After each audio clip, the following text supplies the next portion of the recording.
Hello বন্ধুরা, তোমরা সবাই কেমন আছো? আমি ভালো আছি। তোমাদেরকে আজকে একটা রেসিপি দেখাবো। তার নাম হচ্ছে এটাকে বলে জাস্ট লঙ্কা ভাজা। লঙ্কা মানে আরেকটা কথা বলা যায় মরিচ খোলা।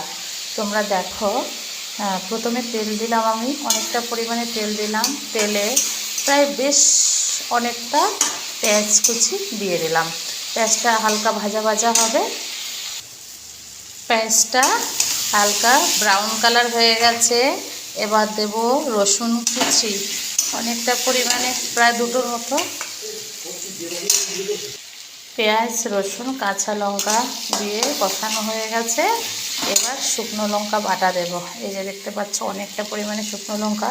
তোমরা ভয় পেও না এতটা পরিমাণে শুকনো লঙ্কা দেখে, কিন্তু ঝাল হবে না, যেহেতু 300 গ্রামের মতো পেঁয়াজ দেওয়া আছে এখানে।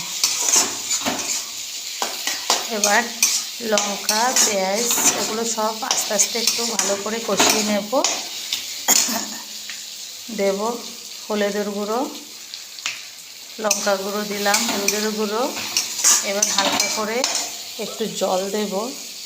জল দিয়ে আস্তে আস্তে এটাকে কষাতে থাকবো। হালকা একটু চিনি দিয়ে দিলাম ফ্লেভারের জন্য, কালারটা খুব সুন্দর দেখাবে। হালকা করে একটু মিষ্টি দিলাম। এবার আরও অনেকটা পরিমাণে তেল ছাড়া পর্যন্ত আমাকে এটা কষাতে হবে আস্তে আস্তে আঁচ দিয়ে।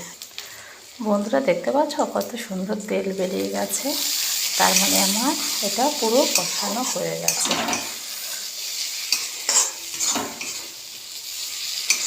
দেখতে পাচ্ছ কত সুন্দর হয়ে গেছে। এটার নাম হচ্ছে ঝাল ঝাল লাল লাল লঙ্কা ভাজা। দেখতে পাচ্ছ? এবার এটাকে নামিয়ে নেব। এই যে বন্ধুরা দেখো, আমার লাল লাল ঝাল ঝাল লঙ্কা ভাজা। টাটা।